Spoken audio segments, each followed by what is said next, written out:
1. 삼성전자 자사주 매입 소식. 2. 트럼프 안보라인은 강경파. 미국 MRO 관련. 조선주 HD 현대중공업 한화소형. 3. HK 노엔 사업 현황 전망. 4. 파도 수주 잔고와 실적 현황. 5. 제우스 AI 성장과 장비 매출 증가 지속. 6. 두산전자의 엔비디아 향 시클. 7. 레오셈 역대 최대 실적치 나타내며 실적 개선 지속. 투자에 참고해 보시기 바랍니다. 11월 15일 삼성전자는 향후 1년 내 분할 매입을 통해 총 10조 원 규모의 자사주를 취득할 계획이라고 15일 공시했다. 삼성전자는 주주가치 제고 목적이며 우선 3개월 내 3조 원의 자사주를 매입해 소각하기로 했다. 나머지 7조 원도 소각할지 여부는 아직 미정이다. 삼성전자 관계자는 최근 주가가 지나치게 떨어져 회사가 적극 나서게 된 것이라고 자사주 매입 사유를 밝혔다. 이로써 삼성전자 주가의 하방은 경직될 것으로 예상됩니다. 아울러 코스피 지수에도 반도체 소부장 주가에도 긍정적으로 시장이 반응할 것으로 사료됩니다. 참조하시기 바랍니다. 트럼프 2기 정부, 조선업 동맹, 강조, 업계 기대감 확산, HD 현대중공업, 한화오션 등 수주 기대감이 크다.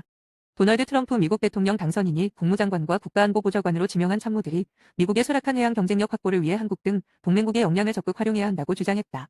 한국 조선업과 미 해군 함정 MRO, 유지 보수 정비, 협력. 대표적으로 14일 조선업계에 따르면 트럼프 2기 행정부의 국무장관으로 지명된 마코 루비오 상원의원과 국가안보보좌관으로 지명된 마이크 왈츠 하원의원은 4월 공동 집필한 국가해양전략을 위한 의회 지침에서 인도태평양 지역에서 패권 다툼 등을 준비하기 위해 필요하면 동맹국이나 협력 파트너들과 손을 잡아야 한다고 주장. 미국의 해양 패권을 중국에 내주지 않기 위해 조선해운 분야에서 동맹국들의 역량을 활용해 동맹국들과 조선업 공급망을 만들어 미국 조선업 재건에 드는 비용과 시간 등을 줄일 수 있게 된다. 미 해군이 9월과 11월 연달아 미 해군 함정무로 사업을 한국 기업인 한화오션에 맡긴 점도 이 같은 분석에 힘을 실어주고 있다. HD 현대중공업과 한화오션은 미국과 함정 정비 협약을 맺으면서 미 군함 정비 자격까지 획득한 상태다.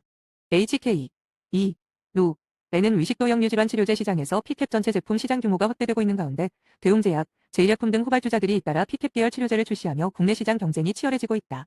이와 관련 K캡 매출이 타격을 받을 것이란 우려가 나오고 있지만 회사는 10월 처방액이 최초로 180억 원을 돌파하는 등 성장세가 지속되고 있다는 입장이며 공장 설비 교체에 따라 보령제약 K캡 출하량이 일시적으로 감소했으며 4분기 출하량이 회복될 것이라고 밝혔다. 무엇보다 투자 포인트는 K캡은 전 세계 총 46개국에 진출했고 이 중 10개 국가에 출시되며 글로벌 시장을 적극 공략하고 있으며 현재 미국에서는 미란성 및 비미란성 위식도형 유질환을 대상으로 임상 3상을 진행 중이며 연내 임상 결과 발표 후 FDA 승인 시 빠르면 2025년에 제품 출시할 예정이다. 파도 관련 뉴스를 살펴보면 스페이스X의 인공위성 통신 서비스 스타링크의 솔리드 스테이트 드라이브 SSD 컨트롤러 모듈을 공급했다. 해당 모듈은 스페이스X의 적외도 인공위성 데이터 통신 사업인 스타링크의 데이터 센터 서버에 사용된다. 14일 최근 수천 개의 SSD 컨트롤러 모듈을 납품. 규모는 10억여 원대로 작게 파악되어지나 스타링크가 사업 범위를 넓히면서 고성능 SSD 컨트롤러에 대한 수요가 증가한 것으로 예상됩니다. 스타링크는 스타링크 코리아를 설립했으며 5월 기간 통신 사업자로 등록하기도 했다.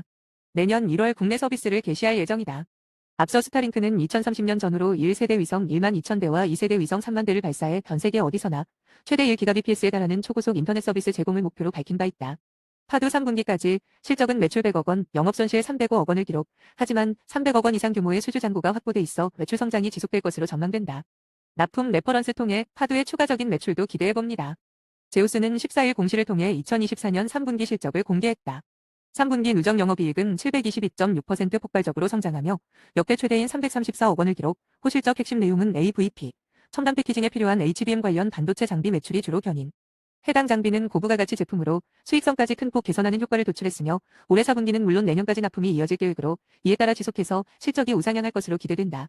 또한 기술 변화와 고객의 요구에 맞춰 TBDB, 임시본딩, 디본딩, PEP, 고온 고식당 요식각 장비 등 신규 아이템을 개발 중이며 더불어 다관절 로봇의 매니퓰레이터 로봇 8가 부착된 모델을 개발 완료해 대형 고객사들과 납품 협의를 진행하고 있다.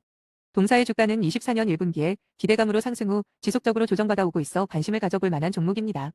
CNBC는 15일 시티그룹이 두산그룹 주가가 앞으로 1년 동안 40% 넘게 뛸 것으로 낙관했다고 보도했다. 시티 분석 노트 제목은 두산은 한국의 독보적인 엔비디아 블랙을 직접 수혜주이다. 시티 애널리스트 팀은 지난 13일 두산이 엔비디아에 독점적으로 동박적 층판 CCL을 공급하는 업체라는 것이 중요한 투자 포인트라고 함. 동박적 층판 CCL이 엔비디아의 차세대 AI 반도체인 블랙웰 그래픽 반도체 GPU 핵심 소재라면서 블랙웰이 성공적일 경우 두산의 실적 역시 크게 개선될 것으로 예상. 더구나 오픈 AI는 물론이고 마이크로소프트, 메타 플랫폼스 등 AI 인프라를 구축하는 업체들로부터 러브콜 역시 지속적입니다. CCL은 인쇄 회로기판을 생산하는 데 쓰이는 소재로서 CCL을 생산하는 두산그룹 자회사 두산전자에 따르면 수지, 유리섬유, 충진재, 기타 화학물질로 구성된 절연층의 얇은 구리막을 층층이 쌓아 올린 부품이다. 두산 주가는 올 들어 이미 150% 가까이 폭등했고 지난 1년 전체로는 3배 가까이 뛰었다. 동사의 주가는 엔비디아와 당분간 연동될 것으로 사료됩니다. 투자에 참고하시기 바랍니다. 반도체 검사 장비 전문업체 네오셈이 14일 공시한 실적을 보면 3분기 역대 최대 이익을 기록. 3분기에 연결 기준 매출 332억 원, 영업이익 104억 원을 기록.